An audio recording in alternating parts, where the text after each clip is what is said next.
Hi, everybody. Welcome to Queens of the Ring. I'm Sarah here with my lovely co host, Miss Denise. Hello, how are And you? I'm good. How are you? Doing good.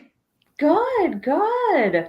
So, I wanted to let everybody know. I know we originally advertised that we'd be doing Queens of the Ring next on September 17th, but Denise and I have decided to do the show every week now. So, you guys will be seeing us every Tuesday evening, right around this time. So, we'll be talking about all kinds of wrestling topics and yeah, all kinds of fun stuff. And we already have a couple people in the chat. Robert Brown, how are you?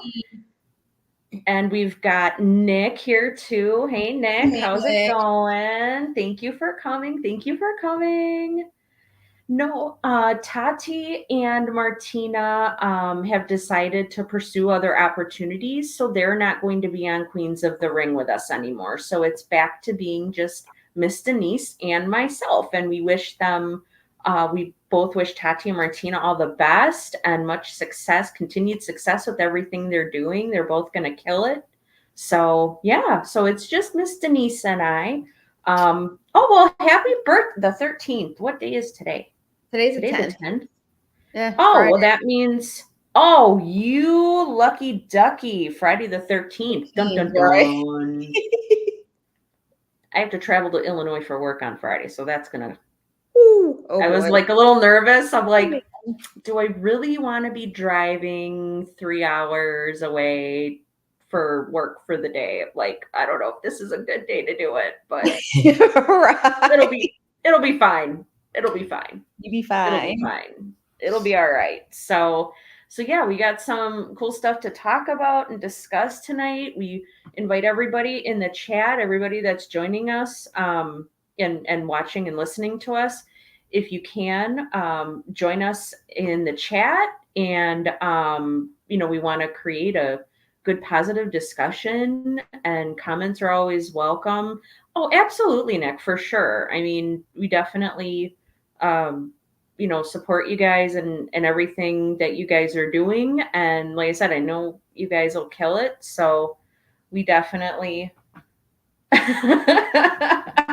Listening to Oh us. my gosh. Yeet.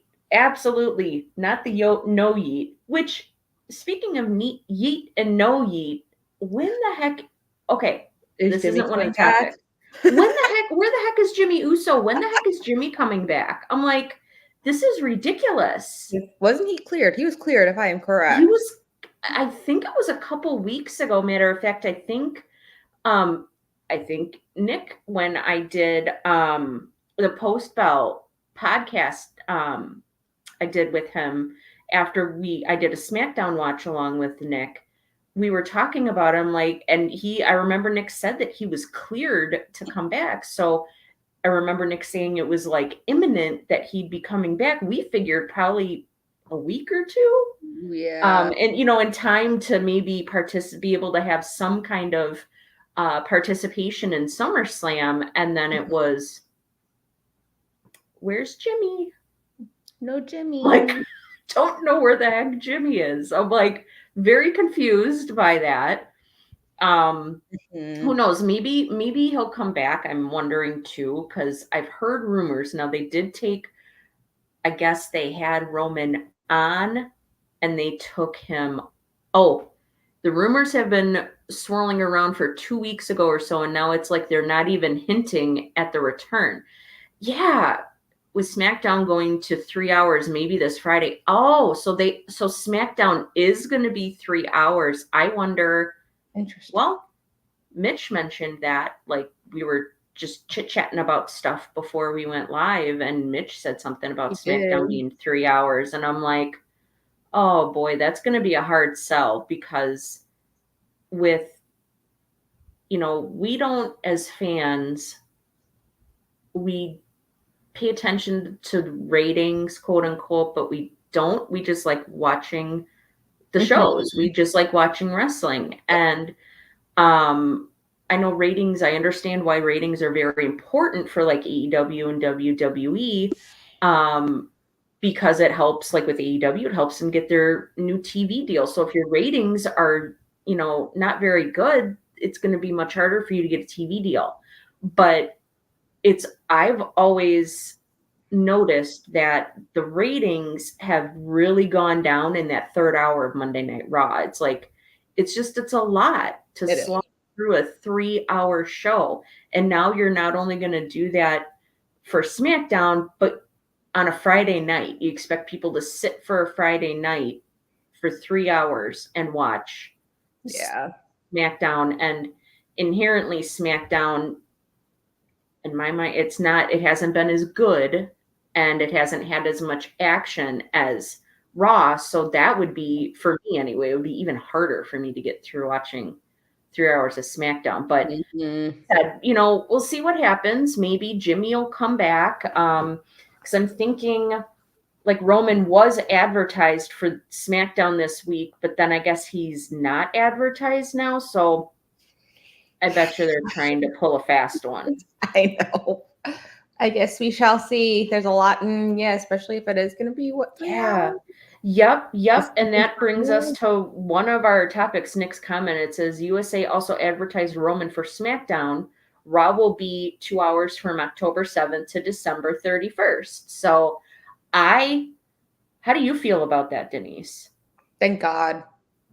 I just don't know why they're bumping SmackDown to 3 hours. Like, just keep SmackDown to 2 hours, bring Raw back to 2 hours. We'll leave it at that. Just leave it at that. 3 hours is pushing it. 3 hours is too much. It's a lot to get through, especially you've got all the commercial, and I hate how many commercial breaks they do, no matter if it's USA or it's Fox or whomever. Yep. I hate all the commercial breaks, like, especially when you're right in the middle of a match and then they take you to a commercial break. So Raw last night actually didn't mind, because they did the picture-in-picture thing for a lot of those commercial breaks. So it was so much easier to get through, because I could still watch and pay attention to what was going on without being like, all right, flip the channels, because I hate commercials. So it's like, flip the channel, watch something while the commercial break's going on. But yeah, I mean, people have been clamoring for Raw to go away from the 3-hour show for many years now. I don't know. I wish they would stick with it. Like Nick said, in his comment, that it's only from October 7th to December 31st. I really wish they would make it a permanent thing. Yeah. But I have a sneaky suspicion with how much Netflix is paying WWE to have Monday Night Raw. I think they probably are they're paying for 3 hours, really. They're paying for a 3-hour show. So I could see them officially going back to it being 3 hours once they moved to Netflix in the beginning of the year, which I think it should stay at 2 hours. It's just it's so much to get through. It is. No, it is a lot. Like, you are missing the match. So it's like you were saying, you do get like almost disengaged from the match because of the break in between. Yeah. And everything. And just like, even when you're at the show, it's just like you forget that you're on TV because you're actually getting the entire match and everything. So yeah, it drives me nuts whenever they come back, like Michael Cole, they'd come back from a commercial break and Michael Cole would say, oh, during the commercial break, blah, blah, blah happened. I'm like, then don't do a commercial break in the middle of a dang match. It's so annoying. It's so annoying, especially when you do it for a match that's like not very exciting. Talk about taking you out of a match. That really takes me out of a match. Is when you have a gazillion commercial breaks. It's super annoying, no matter which way you slice it. And Robert Brown said that his comment of the first one the most recent one I'm seeing, says AEW might be getting a deal with Fox. Now, that would be interesting if AEW were to get a deal with Fox, because they would stay 2 hours for sure, because Fox, they're not going to do a 3 hour show. So depending on what show goes on Fox, whether it's Dynamite or Collision or Rampage or all of the above, um, I think that's going to play very heavily. But I think that I don't know if AEW would, how do I word this correctly? I don't think AEW would like that. I don't think that would be the first place AEW would seek out to have a TV contract with, because of like they're more violent than WWE. They have more blood. I mean, look at All Out. I mean, I don't know if you heard about what What they happened did, at All Out. I saw Yeah. very little of what they did to Brian after winning the title, and I was just like, Yeah. So I mean, did they really just did that? Like they put a fucking bag over his. What the hell is wrong with them? Oh my god, I was mortified. I'm like, last time I checked, y'all, that was called attempted murder. Yes, I was like, holy like I didn't have a problem with it, but I was just like, oh, okay.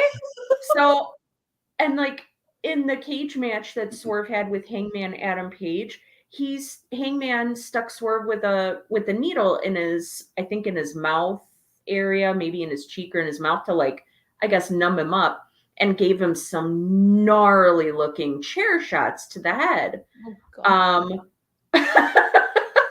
they were it is murder, dude. Yeah, Jesus Christ. I was like, that's attempted murder, y'all. So I can't imagine with how AEW likes to push the envelope much more than WWE does. I can't imagine that Fox would go for that. Yeah. They would really have to, AEW would really have to alter their shows. They'd have to alter their products. And I know, at least from what I've read in interviews and heard or read online and on social media and heard in interviews, one of the things that the wrestlers in AEW like so much is they have more freedom than they've ever experienced, whether in WWE or New Japan or on the indies. They have a lot of freedom to have their have their ideas be heard, taken seriously, and then executed. Yeah. And they would have to, I think, alter their shows way too much to do Fox, to be on a normal network like Fox, a local network like that. So not saying that Fox is local. I know they're nationwide, but I think of Fox 6 here in Milwaukee as the local news channel. That's why I said local. But yeah, I can't foresee them going to Fox. It's definitely an interesting concept, but I think they would have to make far too many changes that the wrestlers wouldn't be happy with and the fans wouldn't be happy with. I know that's one of the things that a lot of us fans really enjoy about AEW. It's different from what what they put out is different than WWE, and we get to see that on a weekly basis on their shows. So, yeah, and I agree, Robert. He said you can do 3 hours every once in a while, but not every week. Yeah, because Nick has a comment in here. There's talks that Netflix could vary the show to 2 hours or 3 hours, but we won't know until we get to January. Yeah, that's interesting concept too. Like one week it's a 2-hour show, next week it could be 2.5 hours. So that's kind of interesting. Have it kind of teetering between 2 and 3 hours. What do you think about that? I mean, very, very sure. I don't know. I mean, it's hard to say. It just seems like it would throw people off. I mean, are we doing 2 hours? Are we doing 3 hours? Like, you can't. You gotta pick something and stick to it. Because I would get irritated by that. Let's just meet halfway in the middle and do 2.5 hours. Hey, right. Yeah, I think I don't know how that would resonate with their audience either. Having them, like you said, kind of flip flopping between 2 and 3 hours. So, yep, Hangman. Yep, he stabbed Swerve with the needle. Yep, to top John Moxley begging Bryan Danielson. I know, it's so funny. I know. I just was like, not expecting that at all whatsoever. It was more so shocking that it was John Moxley doing it because they were so close in BCC and Blackpool Combat Club. Oh, Mr. All Days Off, how are you? Thank you for joining us. Your veil means yes. Hello, ladies. Sorry, I can't do it that low. I don't have much baritone. I don't have much baritone in my voice. Speaking of getting away with stuff, boy, man, you go back and watch some of Val Venus's stuff in the ring and the stuff he's said in his promo videos. It's like, No, good Lord. Guess the joy of being in the Attitude Era. Right? I could get away with so much more. Mortify people some more. Oh my gosh, just crazy. So, oh, and Nick says, and that could just run the time of the action, not including their ad runs or video packages and stuff like that. Okay, I could see it being, they say, oh, it's going to be a 2-hour show, but then when you add in the commercials, it's 2.5, which it's like, I wonder how that's going to work on Netflix, though. Like, what are you going to do with the people?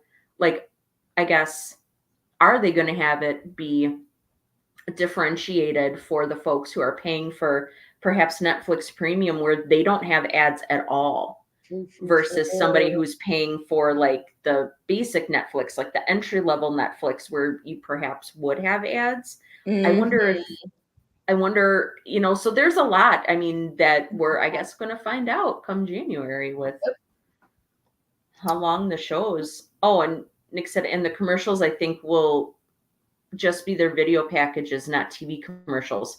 Okay, so similar to what they do during pay-per-views then, because I've noticed this year they might push more C4, Slim Jim, Prime ads more than the commercials we see on linear TV. And that makes sense. I mean, so that is what they do during the PLEs is they push at, the promo videos for upcoming pay-per-views or recaps or, hey, we're coming to Sydney, Australia for such and such pay-per-view. I mean, it could be any number of things, but hopefully it won't be as often. Is what it's is now. That's what I'm very hopeful for, is that even if they have to have those types of ads or commercials, hopefully it won't be as often or as much as right now, because man, it makes it really hard to get through a 3-hour show with all those commercial breaks. It's like, oh my God, it's a pain in the neck, but it's crazy. Oh, we got some Psycho Sid talk in the chat. Rest in peace, Psycho Sid. I was so sad. Oh my gosh. So totally off topic, not associated with wrestling. Did you hear James Earl Jones passed away yesterday? I was just like, no, what? My God. I'm like not Darth Vader. For me, I was like, Mufasa. I was like, no. Vader, the old man from the Sandlot. Yeah. Like, I just 93 years old. Can you imagine all the cool stuff he got to see and do in his 93? And he didn't look it either. He did not look 90. I didn't think he was that old. You couldn't tell he was 93 by looking at him. But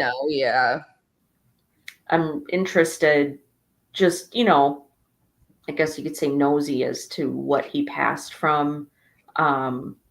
It just said he was surrounded by his family. So, I mean, he could it was some kind of a medical condition that he was dealing with that just wasn't made public, which is fine. I mean, it's really none of our business. But anyway, I mean, he was 93. It could have been just old his age. Yeah, but I was so sad.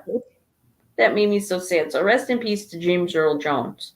It's like I want to start, I want to go back and watch some of the stuff Yeah, he was in. Oh, so hard. I it mean, I feel is. like between wrestlers and actors that have passed away so far this year, I'm like, a lot of these faces and voices from my childhood and my younger years are Gone. passing away, and it makes me sad. It just makes Mm-hmm. me really sad. So yeah, see, Nick said someone told him at work this evening, and he couldn't believe it um, that James Earl Jones passed away. I was not, when my coworker told me, she's like, "You're never gonna guess who passed away," and I'm like, "Oh, geez, who?" And she's told James Earl Jones. I'm like, James Earl Jones, like super beloved actor, did such amazing work. I'm like, why? I'm like, okay, now this makes me mad. I'm like, why couldn't you take a jerk like Harvey Weinstein or something like that? Yeah, seriously. Take him away, take him out of this earth. Like, Mm-hmm. take some dirtbag like that. Why'd you have to take somebody beloved like James Earl Jones? Yeah, Oh, it's like just made me losing so. Betty White all over again. I know.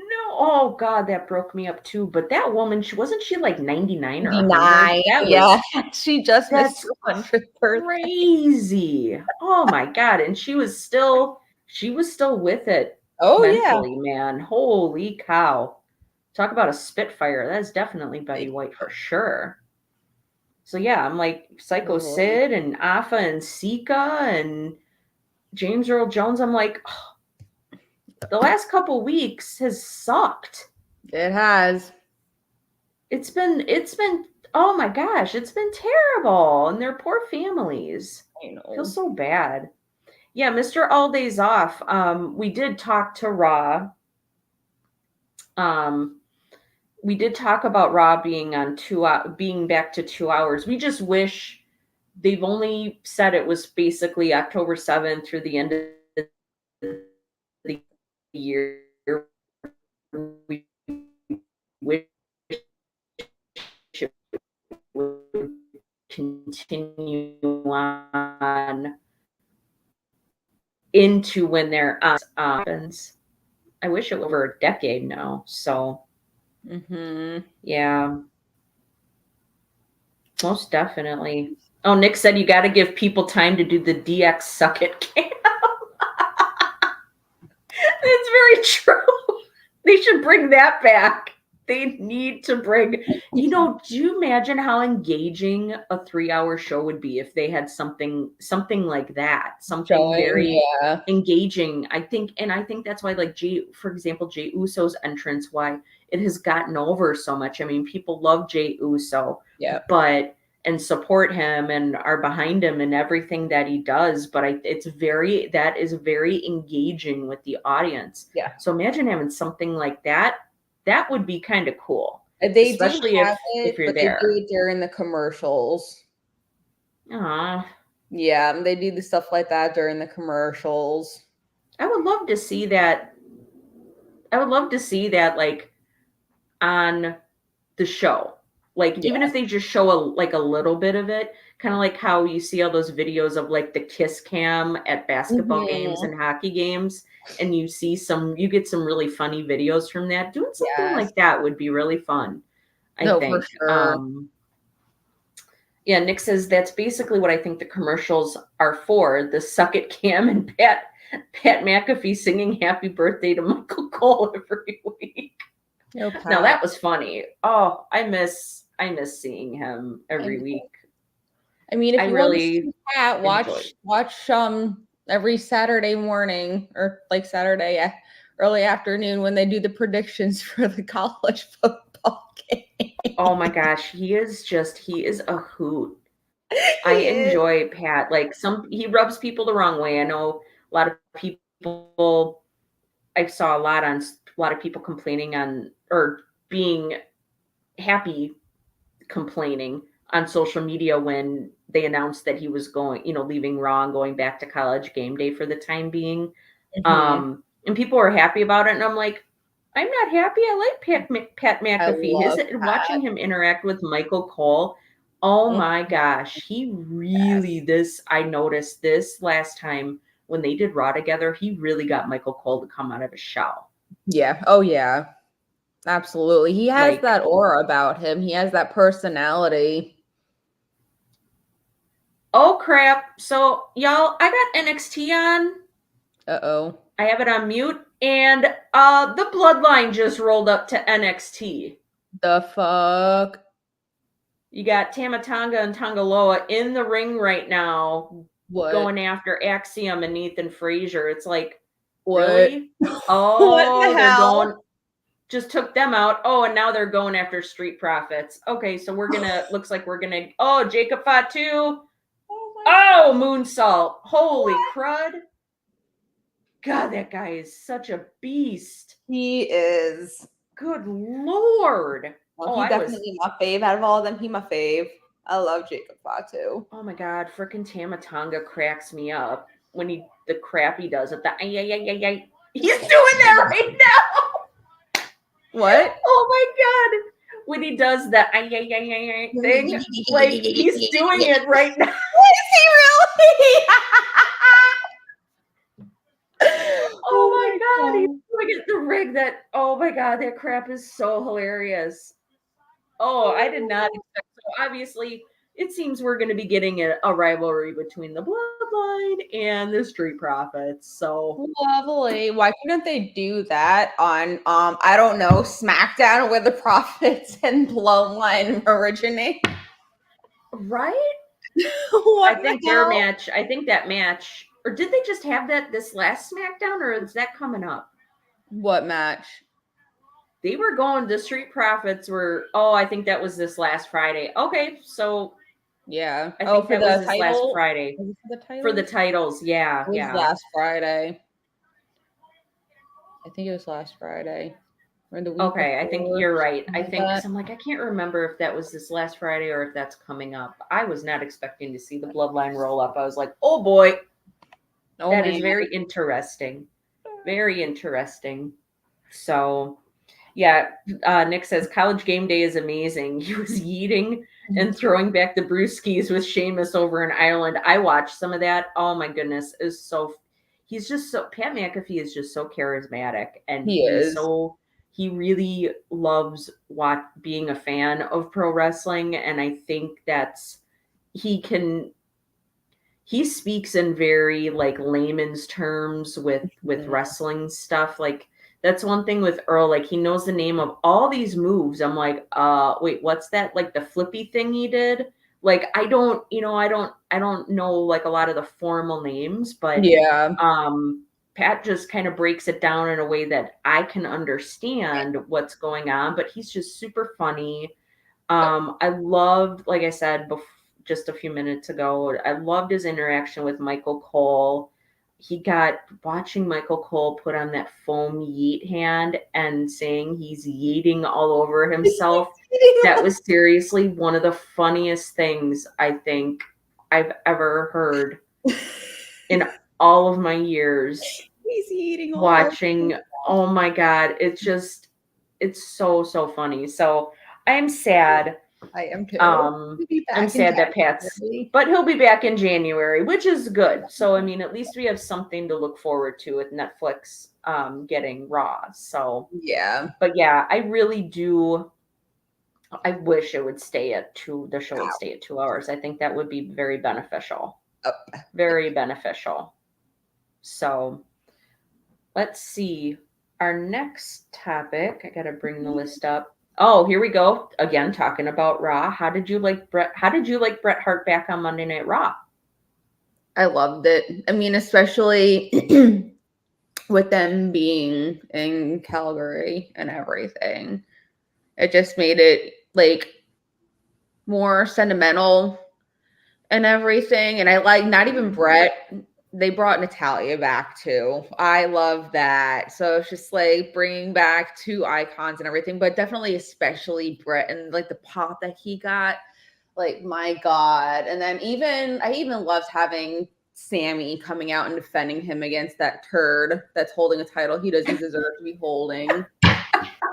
I'm sorry, did I just say that? My bad. Oh, that time you just called him a turd. I think that's hilarious. He is a turd. Although I do have to say, in Gunther's interaction with Bret Hart, oh my gosh, I cannot believe he said that his favorite all-time wrestler was Bill Goldberg. Now it's just like, I'm sorry.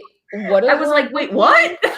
You're out of started your laughing. goddamn mind. I started laughing so hard. I was like, oh man, like you are not ingratiating yourself to these fans in Calgary at all. Nope. Oh, but it's like, boy, he really went there. Yeah, But I was like, he well, did. I wonder if he had to have Bret like sign off on being able to say something like that before he said it. Oh, yeah, right.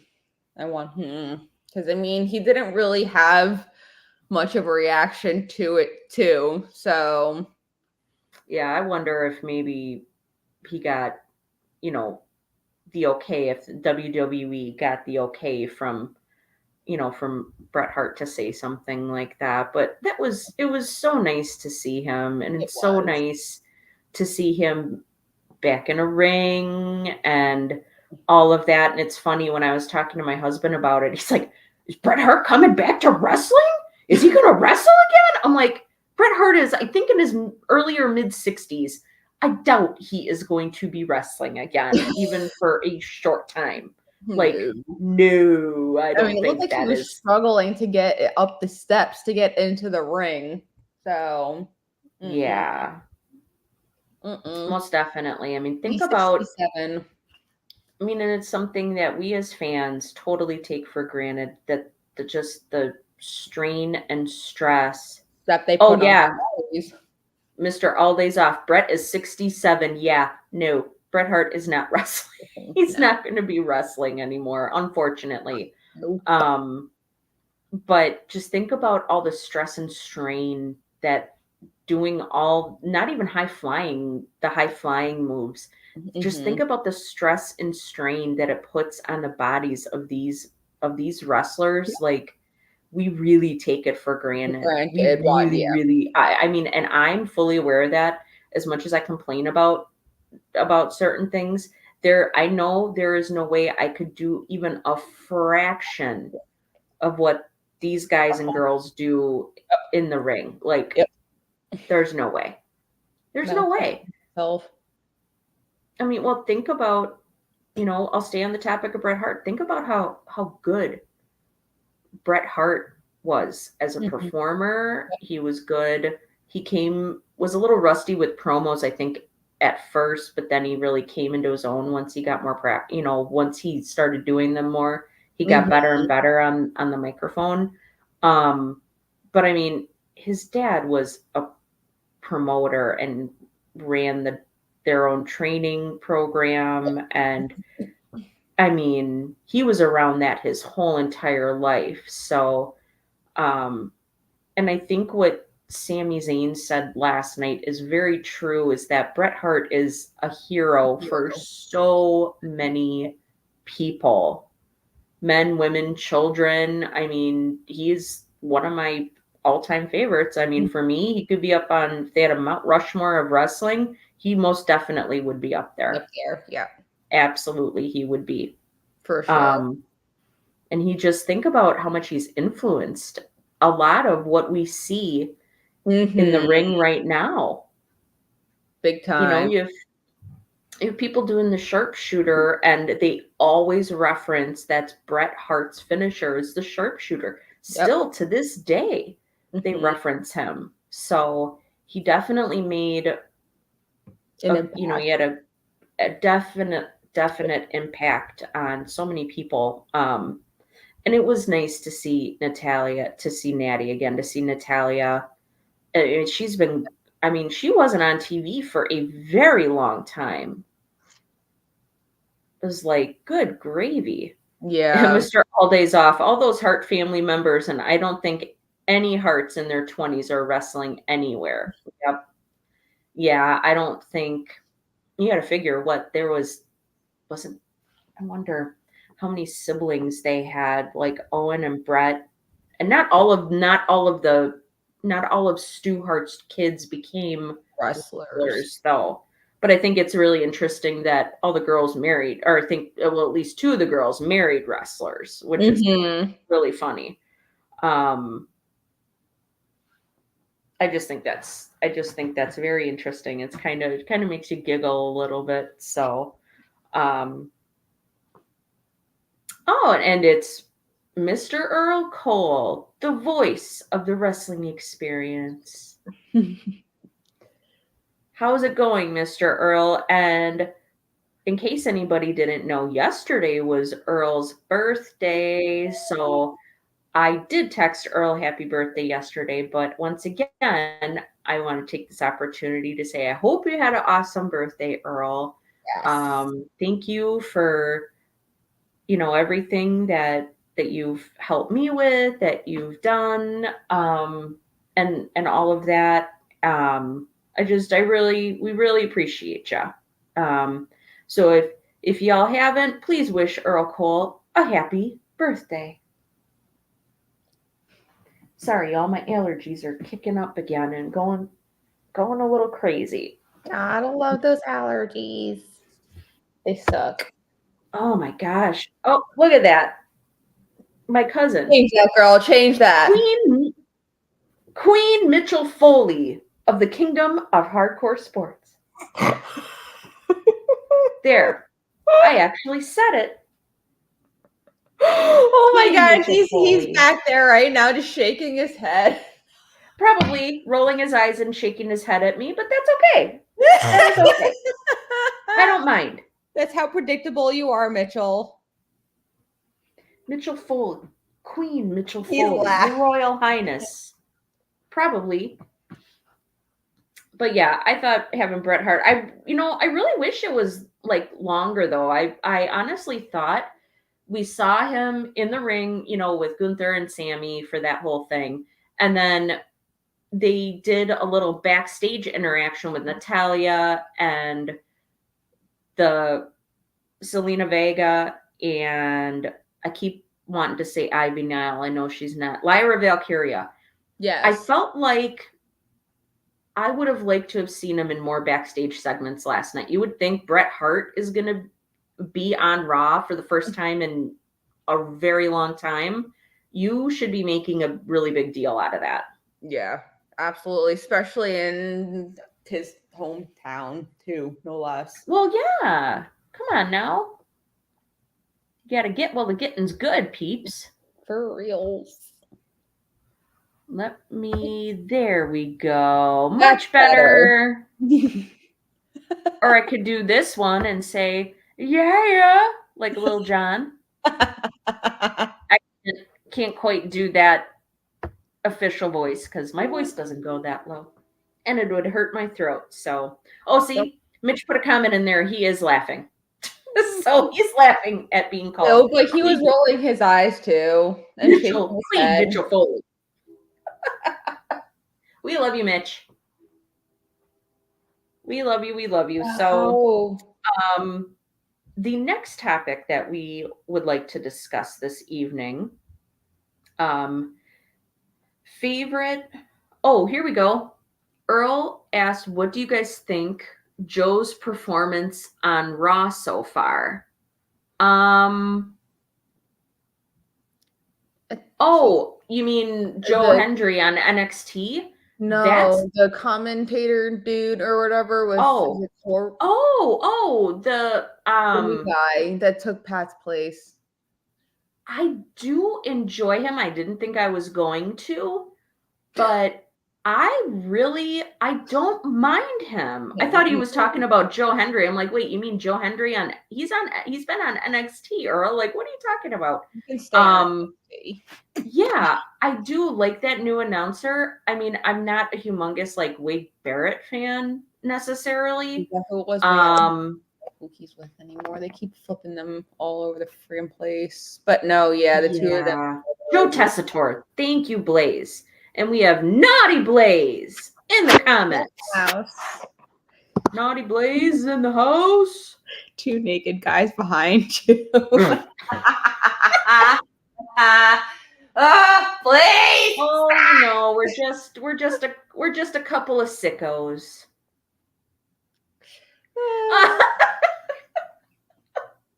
Blaze, you crack me up. Oh my goodness gracious, you crack me up. Oh man. But yeah, I think Joe Tessitore, I was pleasantly surprised. I did not think I would like him as much as I have. I mean, for me, he doesn't. I mean, nobody compares to the combination of Pat McAfee and Michael Cole. No. But I think putting him with Wade Barrett is a good, I think, first step to getting him.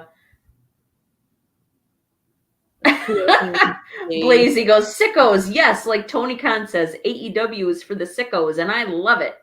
Well, yeah, most definitely. Yeah, Gunther called Wade Barrett stew in the ring during the Brett segment. Yeah.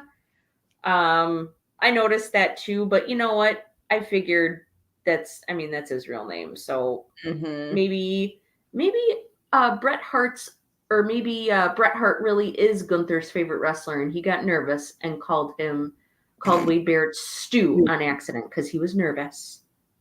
That's what I think. That is what I think. But no, I think, like I said, I did not think I was going to like Joe Tessitore because honestly, I'd never heard of him before. I'm like, oh, great, ESPN person I've never heard of before. I'm like, okay. But he did much better than I thought, and I quite enjoy him. I think he's a good balance with Wade or Stu. I think he's a good balance where Wade Barrett is like negative. He's the heel commentator. Joe Tessitore is very real sounding. He doesn't sound super animated. He's very real sounding. Yes. And I enjoy that in a commentator. Agreed. Most definitely.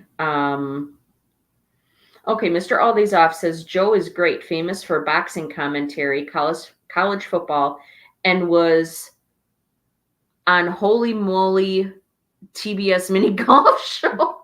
Oh well, my. the mini golf show sounds interesting. Yeah, it does. Yeah, it does. Yeah, I really have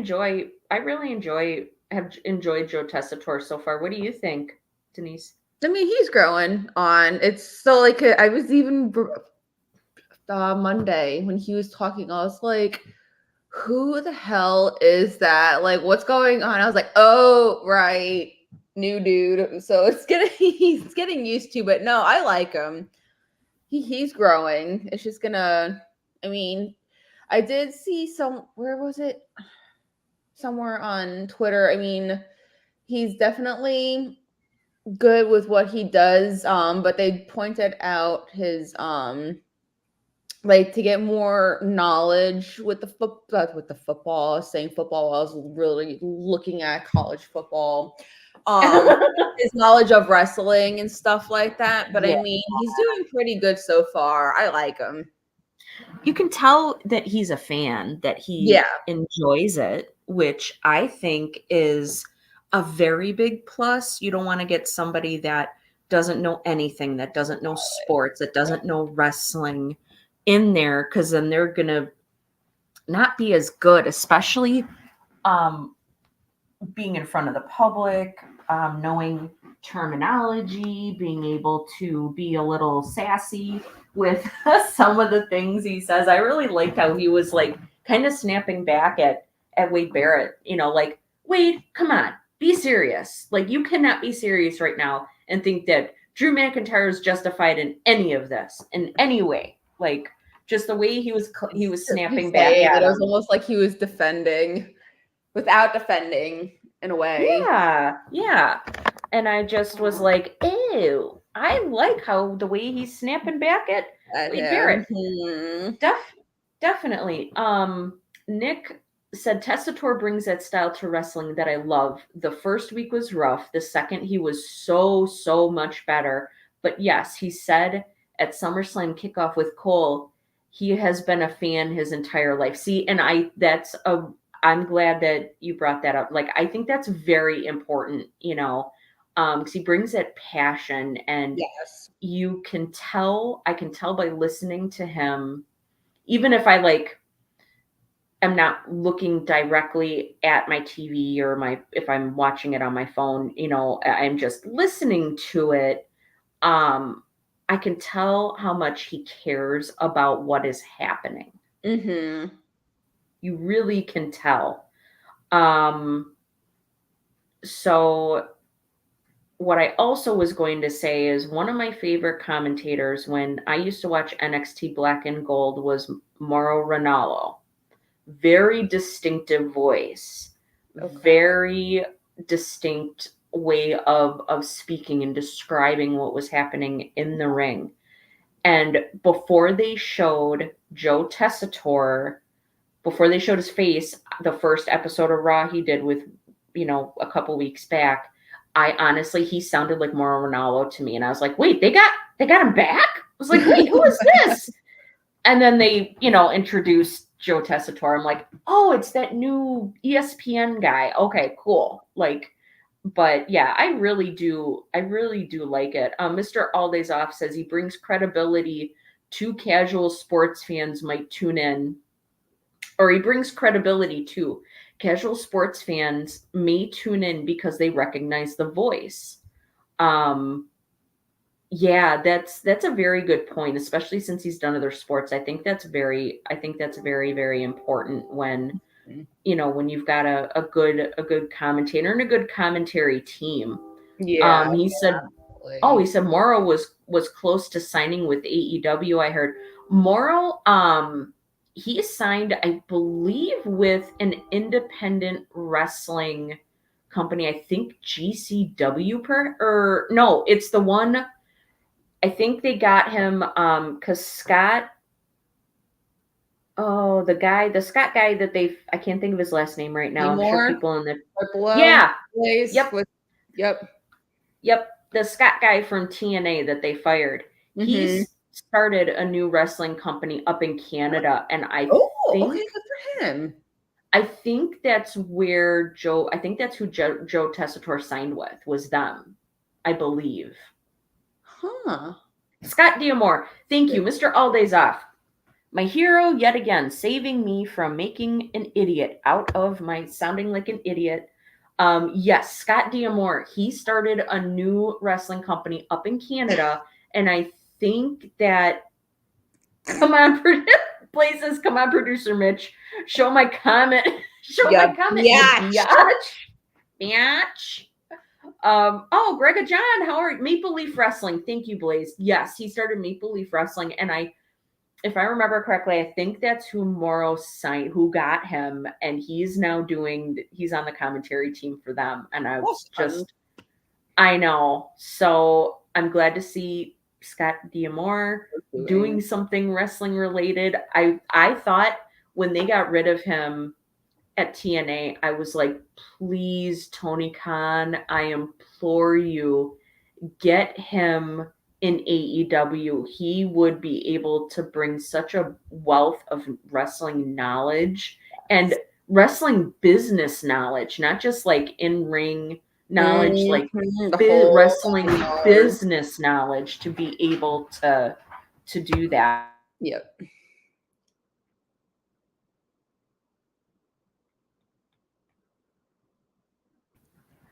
So I think that's pretty cool. I apologize if people can hear the train in the background. There is a train going by up the road here. So yeah, so I think that's great that Scott D'Amore is doing something new, but that Morrow, I think, went there. It just makes me sad because we won't get to watch or hear him anymore. But yeah, I think, let me get back into my list here. So the next topic we are going to discuss is favorite match at Bash in Berlin. What did you think, like, overall of the show, Denise?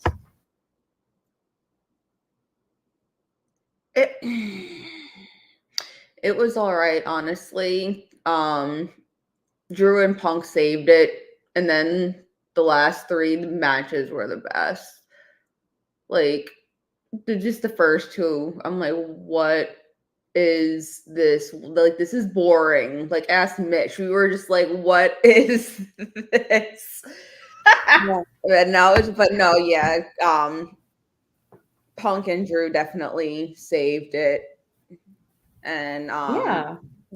then the the tag team match was as expected, just because of the hate between all four of them. Oh yeah. And then Gunther and Randy. I mean, they definitely got the loudest pop. That is for damn sure. Out of all of them, but no, definitely. I mean, I enjoyed it mostly, but like I said, the first two matches kind of didn't do it for me. But as far as favorite match, I'm tossed between Punk and Drew and Gunther and Randy, to be honest with you, because they were both really good.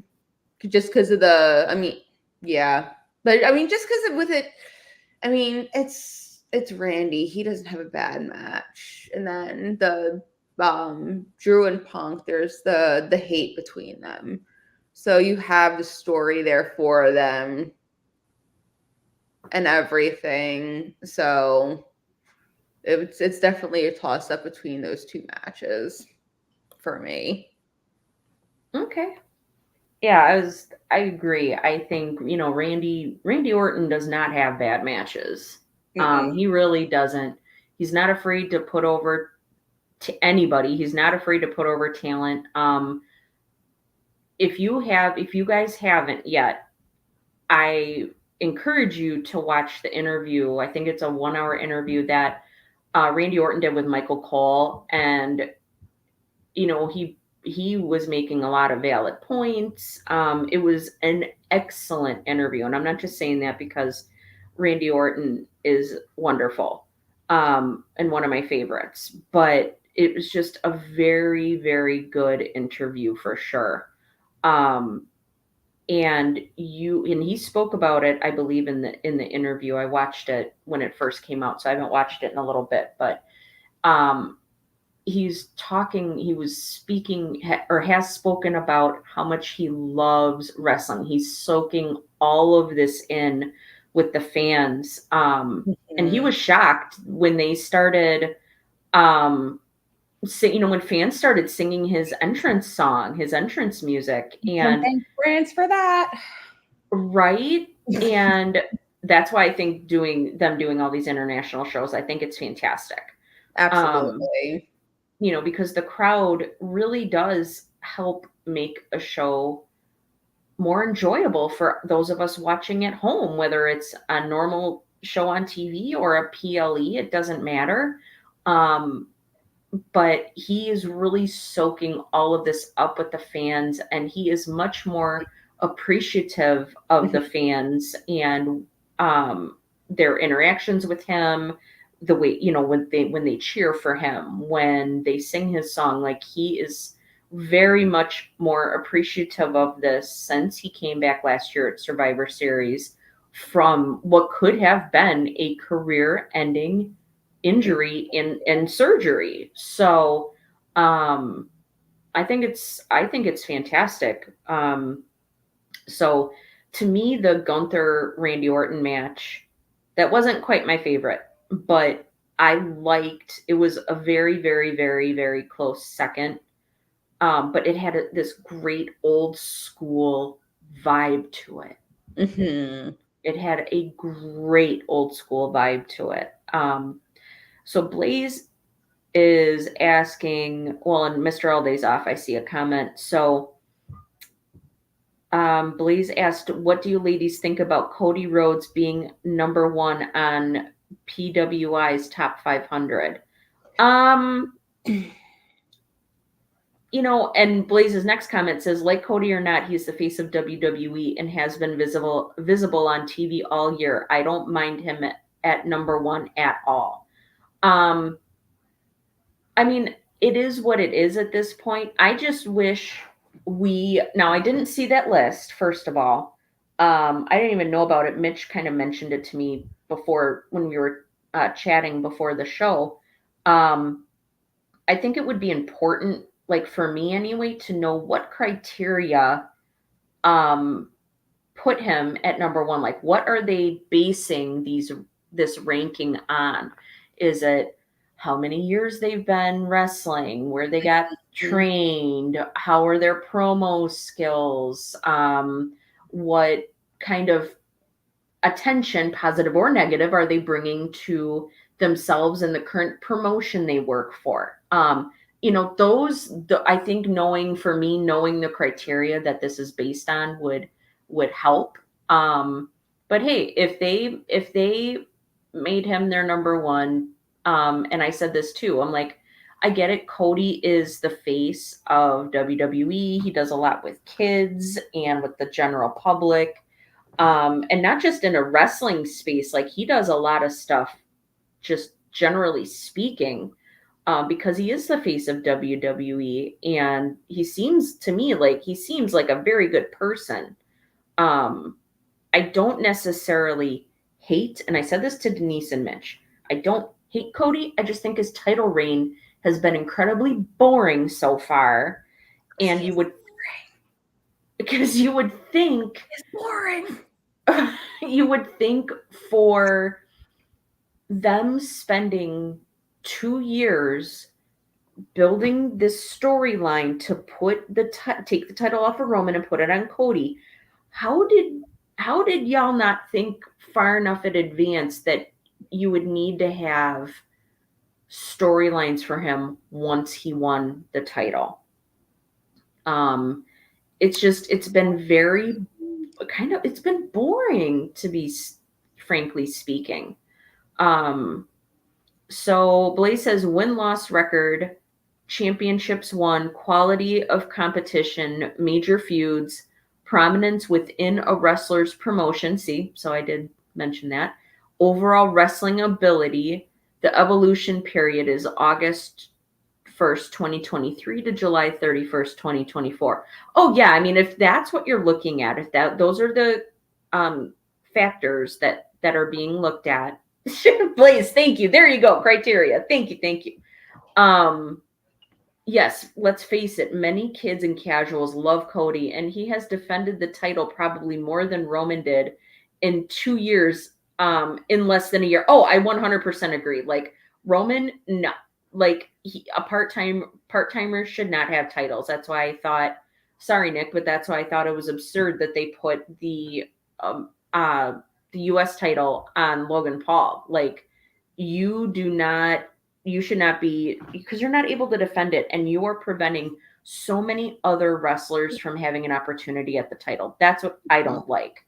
You're preventing, holding people back from having an opportunity. So, but I mean, I get it, like casual fans like Cody, because he's the face. He's one of the people they see a lot, that they associate with wrestling. So, for Cody, when you're looking at that specific time period and those specific criteria, to me, it kind of makes sense. Cody would be considered number one. So it's not just in ring how they're doing. They look at a bunch of different things, which is, it's only fair.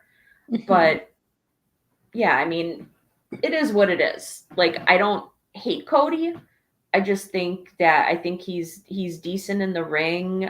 He's gotten much better on promos. I just wish that's why, like the interactions that he had, the promos that he did where he gets angry, it's like I want to hear that and see that passion and that fire from him. Like I want to see him getting angry. I want to see him standing up for something other than finishing the story. It just, yeah, it's just, I think his title reign has been pretty boring. Most I definitely. have nothing nice to say about him, so I'm just gonna keep my mouth shut. I'm just gonna leave it at that. Oh, I can't. I'm not. that's okay. I get it. Yeah, I get no, it. He's not everybody's cup of tea, and I totally no. understand. I totally understand. I get it. Randy Orton is 55 and AJ Styles 56. What? Yeah, that's what I said.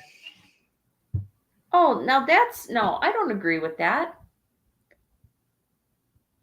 I don't agree with those numbers at all.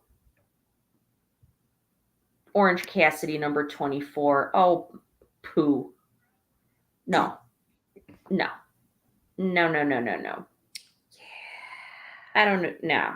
I don't agree with the ranking for Randy or AJ.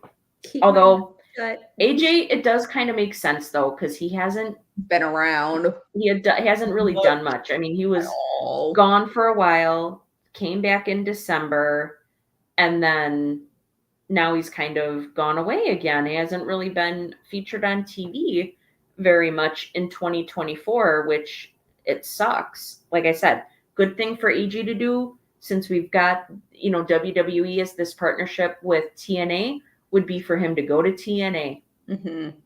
and represent the WWE there. I think that would be a fantastic opportunity, a way for him to have one last run in TNA before he retires and also help promote this partnership between WWE and TNA. Yep. Oh yeah, I agree. Like Orange Cassidy has tons of wins as a champ during that period against really good. Yeah, I agree. Like I just don't think, especially like gimmick wise, it's better than I'm sure. I like I said, and I haven't looked at the list. I didn't even know this was a thing until Mitch said something before we came live. So, as far as my favorite match from Bash in Berlin, it absolutely, without a doubt, would have to be Punk and McIntyre. For sure. Like I said, this has been brewing since January, since Punk got hurt. Punk got himself over just with his promo skills while he was out, um, recuperating after he had that tricep surgery. Um, what do you think now about Denise, about what they announced on Raw last night, that they're going to have their third match at Bad Blood and it's going to be Hell in a Cell? I was like, oh my, oh, like literally, that was my reaction. I was like, holy shit, yes, yes, yes, yes, yes, yes. Yes. It'd be so good. I am so like, my ass is seated on that couch and I can't wait. I yelled. So I was watching it on my phone. I was watching Raw on my Sling because I have Sling for my TV provider. So I have their app on my phone. So that's what I was using to watch Raw, last night. And I yelled, "Hell yeah," so loud it woke my sleeping cat up and made her jump. Like I scared the crap out of my cat because I yelled, "Hell yeah!" And Lola, my cat, went bah! Like it was like, so. hell, mom. She's like, "What the hell, mom? I was sleeping." Oh, it was really funny. I'm so excited. And if you think about it, so Drew won against Punk at SummerSlam, pinned him. Punk won against Drew in the strap match, but he didn't pin Drew. So that has me thinking that they're gonna have Punk win Hell in a Cell by pinning Drew. I was literally thinking about that last night too, and I was just like, when he said Hell in a Cell, and I was like, oh, this is gonna be his third Hell in a Cell match. He's already lost his first two. Are they Yep. gonna keep it going? Oh my god, what? Oh yeah. Oh my god. I was so excited. Oh my god. Freaking wait. I can't. I really do think that Bad Blood, I mean, I think they're going to, I think, have this PLE stacked. Oh, absolutely. Um, And it's just because beginning, this especially is, with those three what is it, the matches. first time in 20 something years Years. that they're having this, bringing this PLE back. Hmm. So I think I think the match card for this is going to be stacked. I think this might, based on the matches that we've heard about so far, I think this is going to shape up to be one of the top PLEs of the year, I Oh, think. absolutely. Because you got to figure, they have Punk and McIntyre, Hell in a Cell. Then you have Rhea and Live. Liv Morgan, or sorry, Mitch, you're going to have to edit this out. As I like to call her, she is a white trash hoe. She is a white trash hoe. She is a white trash hoe, period. Like, she's white trash. She run around, act like a hoe. She's a white trash hoe, period. Whoops. Anyway, moving on. Then we also have Damian Priest and Finn Balor. That is going to be a hard-hitting match. And all three of those matches have in common? Bad blood. Well, they have absolutely Bad blood, literally. long-term But everything's story. personal. Everything is personal. Long-term storytelling. Like, Yep. those three matches have such good stories behind them, building them up, that, yeah, that's why I said I think this is the match card is going to be stacked, and it's going to shape up to be one of the best pay-per-view / PLEs of the year. Yep. I'm super pumped already. Yeah. I'm super excited for it already. It's going to be fantastic. It's going to be really awesome. So, okay, so Blaze put up here Roman Reigns is not even, oh my God, Roman Reigns is not even in. He didn't qualify. Let me go back. Because he never defended. Oh my God, he's not even in the top 500 because he didn't fight enough matches to qualify for it. LMAO, that's for real too. That is true. Like, that's embarrassing. Just because it really is. It's embarrassing. It really is. I mean, that's somebody that you have in front of the fans, you have representing your company. Not to say that he didn't represent badly. I'm not saying he represented badly, but he was never featured on television. Like, he'd be on TV, and then, like, it would be a month or two before we would see him again. It's like, come on, man. And now he's been champion for 4 years. Yep. And then Blaze says same thing happened to Brock Lesnar a few years ago. He didn't have enough fights to qualify for the top 500. See, and that's the other thing. Yeah, Brock Lesnar is the same thing. These, the part-time wrestlers. I think that if somebody is more of a veteran wrestler, if they want to do a part-time schedule, more power to you. You're winding down your career. Or maybe you have other interests like Roman. You have other interests such as acting you want to get into. Perfectly fine. But I just don't think that is why I feel you really shouldn't have the part-time wrestlers holding titles. You really shouldn't. So, but yeah, that's crazy though that Roman, and I didn't even think about that he never really wrestled enough to get on to even make it onto the list. So Blaze says, I'm glad they have all that criteria instead of just using popularity and such. You have to have all those things because we are including indie wrestlers too. Oh, see, now that's cool. I like that. I really like the fact that they're including the indie wrestlers because you got to figure a lot of the wrestlers that we watch now, whether it's in WWE or AEW, they all started out as indie wrestlers. Yep. They started out as indie wrestlers. Most which is very cool. Well, look at Ricochet. Ricochet was on the indies, New Japan, and then he went to WWE, and now he's with AEW. And I don't think there's anything wrong with him wanting to do something a little bit different. No, not at all. Hey, more power to him. He's taking that leap.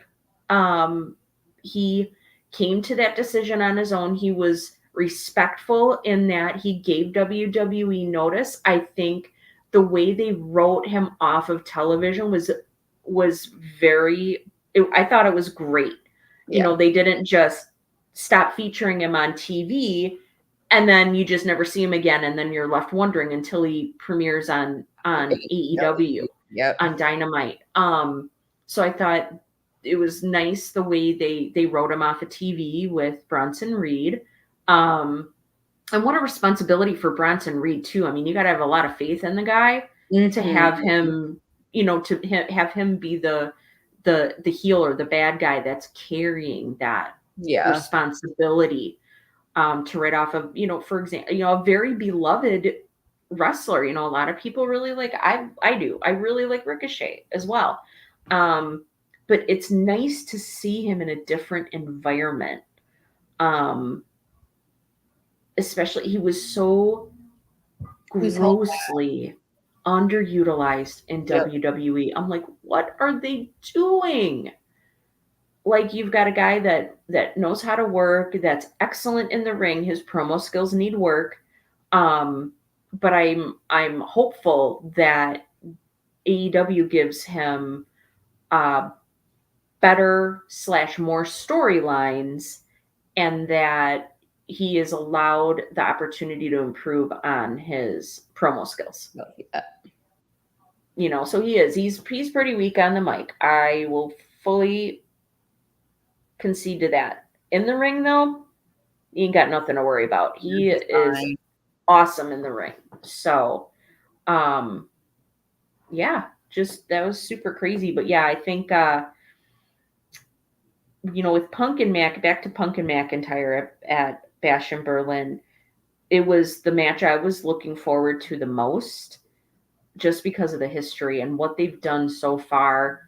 The crash out, as I guess they call it, that we got from Drew after, just there was no other way to go for them than to do a Hell in a Cell match at Bad Blood. Yeah. Because the way Drew just threw a psychotic hissy fit temper tantrum because he lost the match. He threw, that's why I said, I'm like, he's throwing a hissy fit temper tantrum. Like, if a psycho had a hissy fit temper tantrum, this is what it would be. Well, I mean, you're getting the Scottish psychopath back. That's what I think. Whoop-de-doo. Who cares? But it's just like they were wanting it. Well, oh, you're getting it. Yeah. Scottish psychopath. Oh, he back. Woohoo.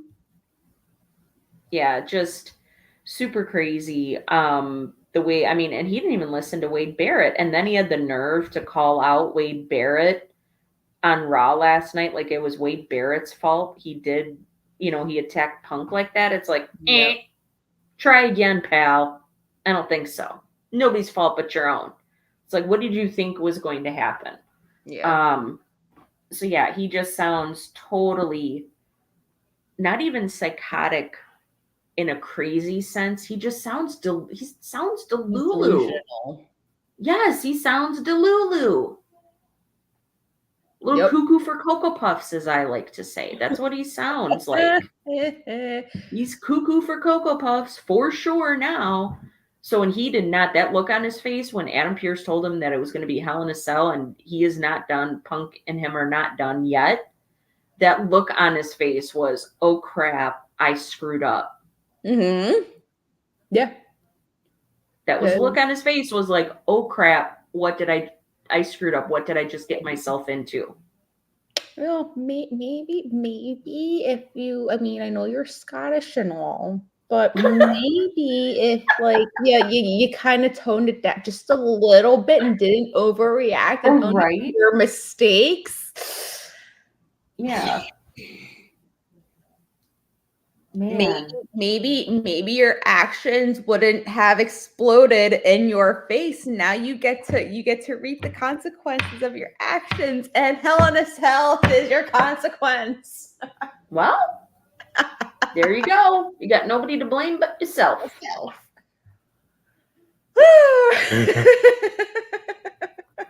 Nobody to blame but yourself. 100%. And then he's going to wonder why. Oh, I don't understand. I wonder why. I mean, anybody like I don't know how many if any of you guys but in his book that he had written, Drew, in his defense, I mean, again, because there was no name mentioned in the book, but there was a wrestler who had there was so much that happened, kind of like how when he went off the deep end, especially when he lost his mom and everything too. It all happened in around the same time. So his mindset, he wasn't mentally well when all of this happened too, especially when he lost his mom. But and when, if you don't mind my asking, if you recall, when about was that? I honestly don't know. He lost his mom in November of 2012, I think. Okay, so for a while. Okay. Yeah, she's been gone for a while. And he was still he was at the beginning or towards the end of The Chosen One and the beginnings of the 3MB thing or whatever. But he was he was doing very well and everything. And I guess this unnamed wrestler, which I think is CM Punk, kind of derailed him. Not necessarily derailed him, but he was jealous. And again, I'm just kind of trying to think off of what I was reading in the book. It's been a while since I read the book. But he wasn't liking Drew's success. It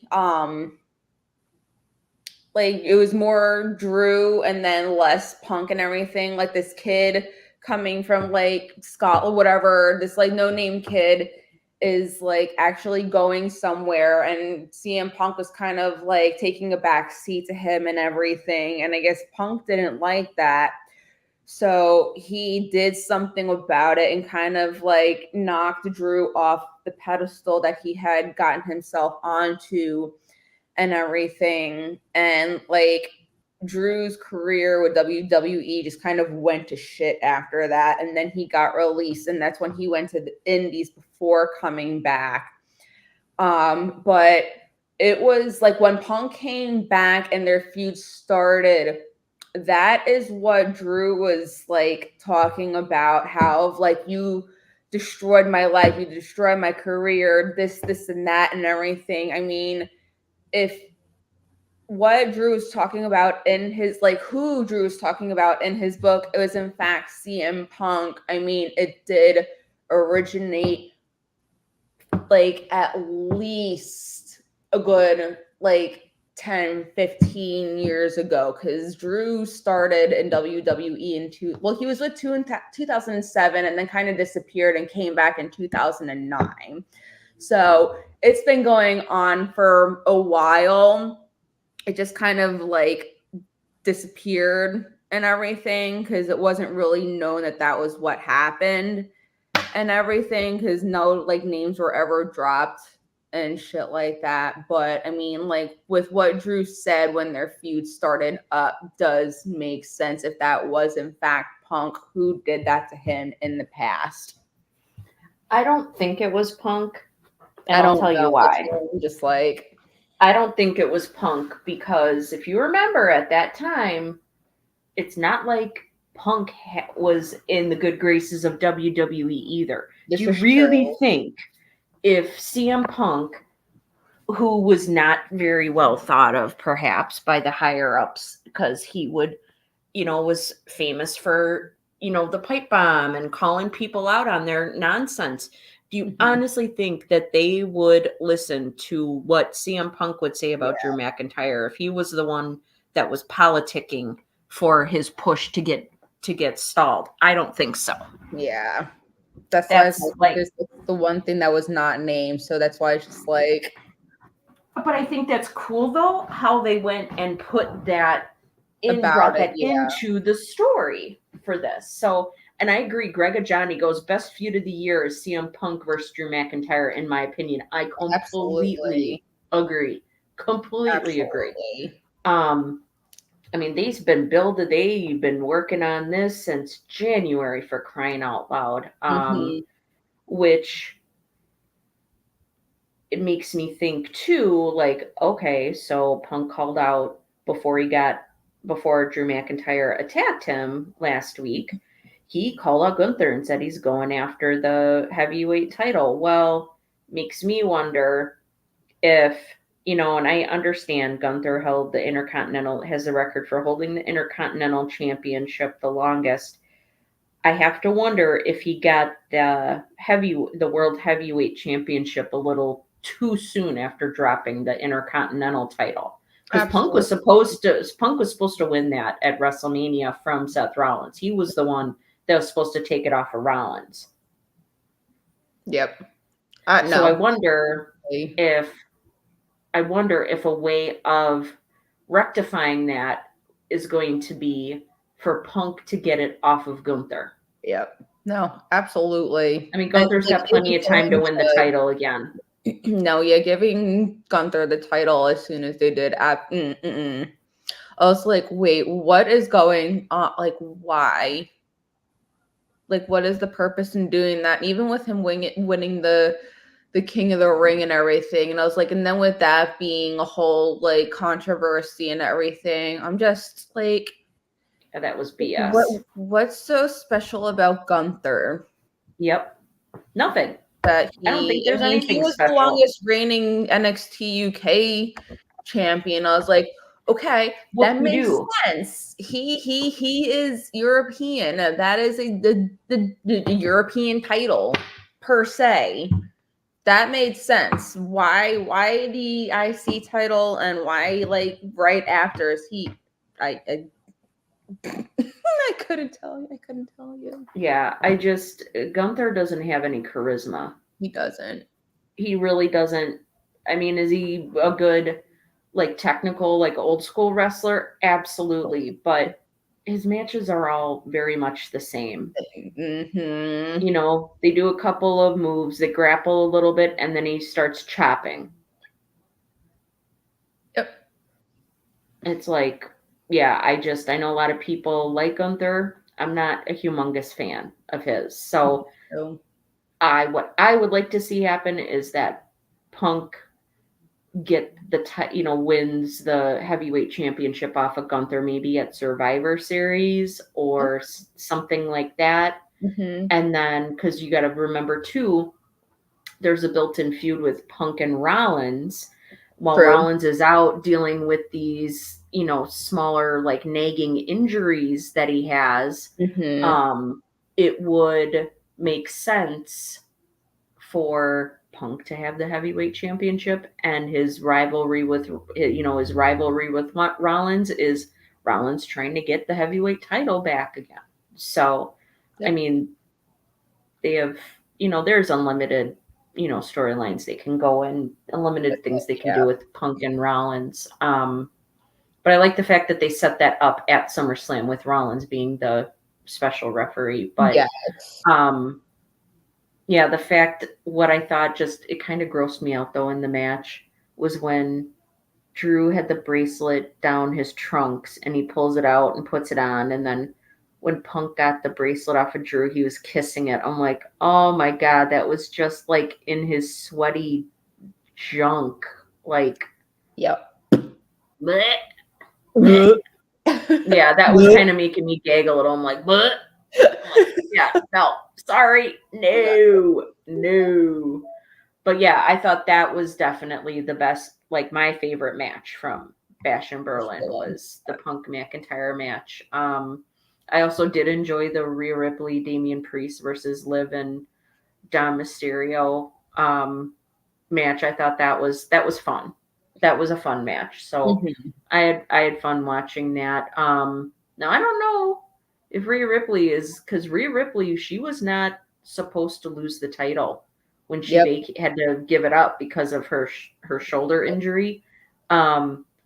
It wouldn't. I've heard people whispering on social media that she's not going to win against Liv Morgan, that like Raquel Rodriguez is due to come back, and Raquel Rodriguez is going to come back and team up with Liv and screw Rhea Ripley out of the title. And I'm like, no. I don't foresee that happening, because like I said, this is the first time that Rhea Ripley and Damian Priest finally got a victory against Liv Morgan and Dominic Mysterio. So like I said, Rhea Ripley was not supposed to lose that title. They weren't even considering having her lose the title until WrestleMania next year at the earliest. Wow. But it still hadn't been decided or anything yet. So I hope that Rhea Ripley gets the title off of Liv Morgan, because Liv Morgan is not elevating that title at all. No. She is not elevating it in any way. In any way. I think she needs to get better in the ring, and I think she needs to get better with her promos before she's given the title again, before she has another run with it. Agreed. Most definitely. So, yeah, and then let me get back here. So the next topic, we kind of did go over this a little bit. What do you think of Cody Rhodes' title reign so far? Wah, wah, wah. Yeah. Boring. Oh, thank you. Very boring. Next, please. Next. Very boring. That was kind of my sentiment with his match with Kevin Owens too at Bad Blood. I was like, yeah, pretty standard Cody Rhodes match. It was a match, like I said, a handout. It was a handout match. No direction at all. No. And again, it was. I said this before. I don't understand. You guys spent 2 years, building this storyline. You brought The Rock in, and that elevated the storyline. You've spent 2 years putting this together to put the title, take the title off of Roman and put it on Cody. I don't understand how y'all didn't think far enough in advance to think that he would need to have good feuds once he got the title. What the heck are you guys getting paid for? I mean, I'm gonna stand by it, and I'm not just saying it but he's held it since April. WrestleMania. Yep. His best title defense so far happened to be his first one, and I will stick by that. Yep. Because they killed that match. Oh yeah, that was excellent. Him and AJ Styles. That was a very good match. They both did a really, really good job. And they've just been shit ever since. Well, I don't get it. Like, what the heck are you guys getting paid for? Yeah. Sit back there and twiddle your thumbs? Why don't you give it to somebody who actually knows how to defend a title properly and is not just holding it because they're the face of the company and the kids love him? Well, have some kind of substance for him. Like, I don't get it. Please have personality. He's boring. Well, that's why I said, like, when he got fired up with, in his interactions with The Rock, when he got fired up in his interactions with AJ Styles, AJ and The Rock did it. It's like, this is what I want to see. I want to see him have that passion. I want to see him fired up. But you notice too, AJ and The Rock were the ones to pull that out of him. They did the work, not him. Yep. They did. They pulled those emotions out of him. It's like, okay, try to find that feeling and do it again. Mm-hmm. And both the people that he went up against in those with those two examples were very much so veterans. True. Yes. So it wasn't like a newcomer or somebody that maybe was an NXT for a couple years and then went up to the main roster and they're new to the main roster. It's just it's been very boring. And I will fully admit, like, I was one of those people that said when people were saying, like, in his first week, oh, this is boring. It's like, dude, he's had the title for a week. You gotta let it cook a little bit. You gotta give it a chance. Like, so I most definitely was one of those people that said, give him a chance. Let's see what they do. It's only been a week. Yeah, just very lackluster, as Earl likes to say, very lackluster, boring. I don't get it. I don't understand. I don't I either. don't understand. And maybe they don't want to give him too much because he is the face of the company. And they don't want to put too much on his plate, perhaps, because he does so many appearances. He does house shows. He's doing shows, at least this is what I heard, is he's doing this stuff like almost 6 days a week. Okay, then you don't need to be the face of the company and be the champion at the same time. Yeah, there's got to be some kind of concession. I'm just saying, and I'm not just saying that because I don't like Cody Rhodes. Like you don't need to be champion to be the face of the company, to do every single little freaking thing to get it. No. Yeah. I agree. I most definitely agree. Like, so there needs to be like some concessions made, some changes need to happen. I'd rather do a few things really, really, really well than be able to do a lot of things and have it be like, meh, mm-hmm. And people kind of roll their eyes. I would much rather do 5 things and be awesome at them and kick ass than be able to do 24 things and have it be not very good. Mm-hmm. Because you're spreading yourself too thin. Yep. It's going to take its toll on him. It's only just begun. Definitely. I mean, he's got a family at home. Yep. Like, I saw a video earlier. I think it was on Twitter. Yeah, it was on Twitter. Jey Uso brought his son with him. I couldn't tell where. Maybe it was WrestleMania weekend, but he got emotional having his son there and having his son experience these things. I think it was at WrestleMania because he mentioned his match with Jimmy. So I have a feeling it was his son was there at WrestleMania, and Jay was in tears, getting emotional backstage. He goes, he got to see me and his uncle in the ring. He got to see why I love doing this. And he's, but he was in tears because he's like, God, I wish, I miss, I get to bring joy to so many kids and smiles to so many kids' faces that I'm missing out on being able to see the most important kid one of the most important kids in my life.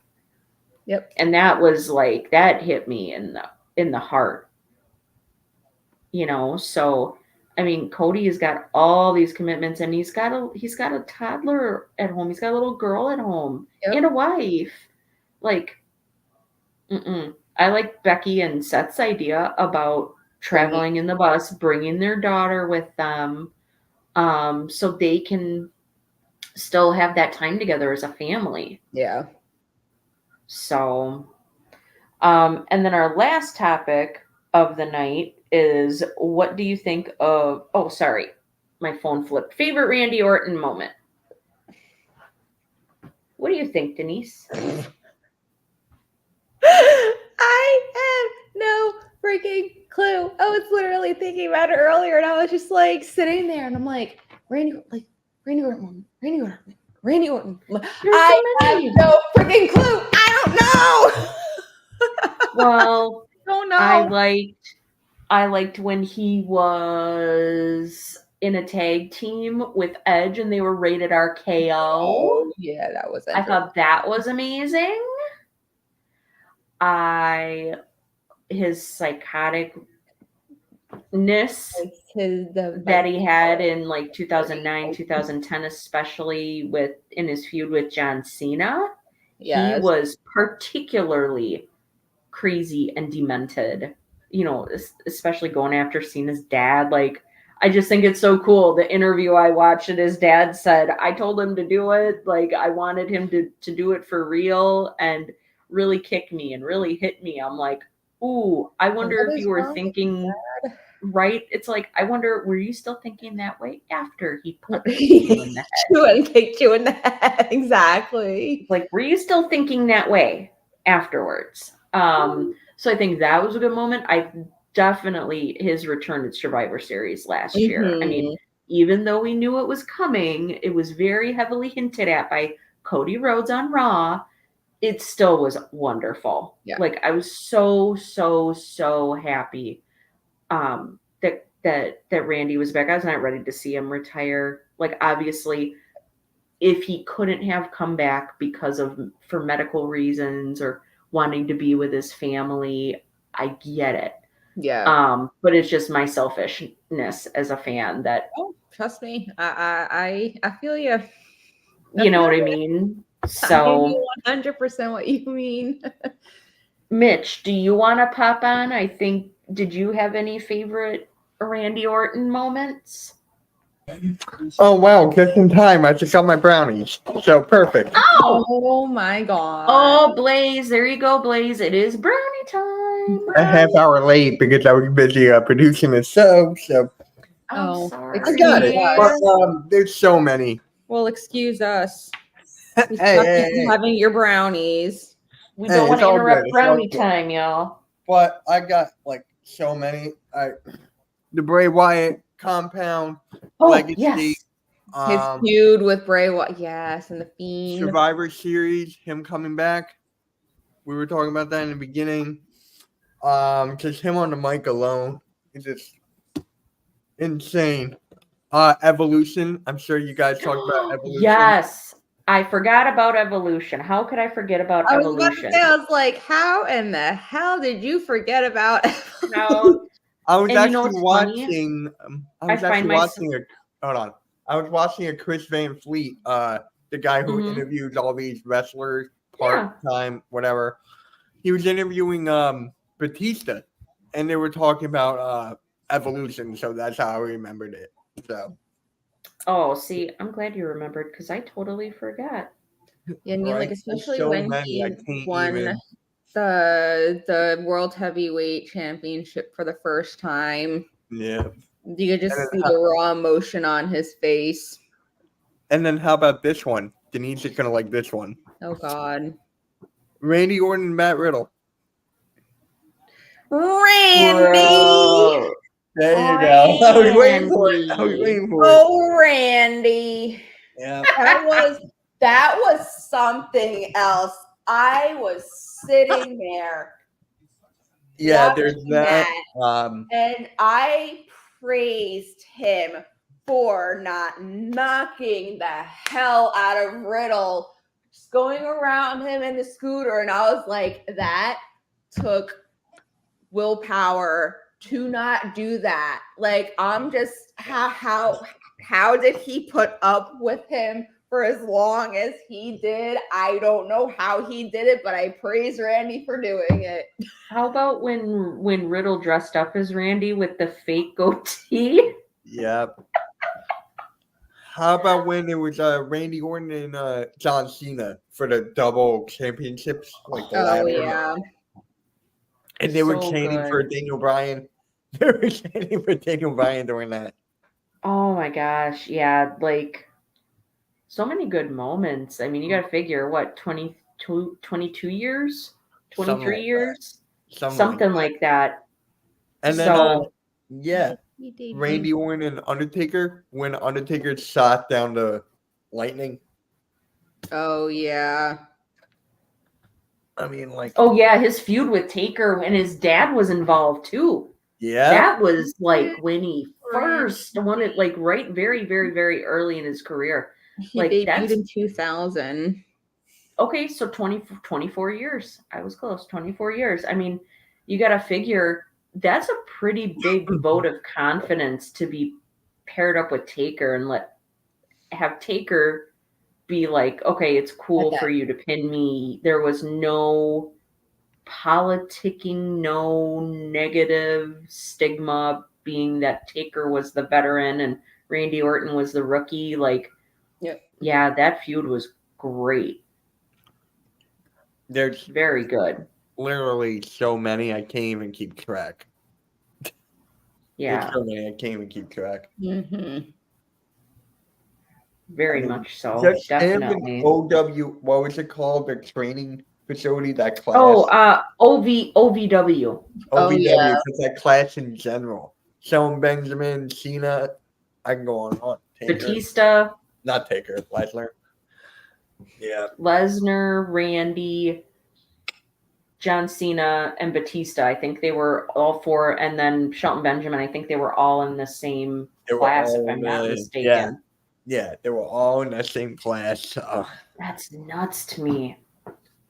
And Shelton Benjamin does not have a job. So, there's that. Which is mind blowing to me because Shelton Benjamin is so good. He is. Yep. Still. Maybe next week Still. we can do Shelton Benjamin moments. Oh, I already know which one is my number one. Oh, I already know a lot. So, yeah, maybe next week. So, Yeah, we could do that. So, throwing that out there. well, but yeah, so that is all we have for this week's episode. So crazy saying this week Right? instead of this month. So that's what we have for this week's episode of Queens of the Ring. We, I appreciate you guys all being here with us, whether you're listening to us on Spotify, watching us on YouTube, or any of the other hardcore sports social platforms that we have. Please do hit the like button if you could. It helps Denise and I out. If you could also please subscribe to the Hardcore Sports Network, because we are exclusive. This show is exclusive to the Hardcore Sports Network. So please subscribe to Hardcore Sports on YouTube. We're on Facebook, YouTube. Do we have a all social media platforms? Basically all social media, guys, and Spotify. You can find us on Spotify too. So Yep. So that'll do it. I thank everybody for being here with us, and we'll see you guys all next week for another episode of Queens of the Ring. Yep. See you guys. Have a good one.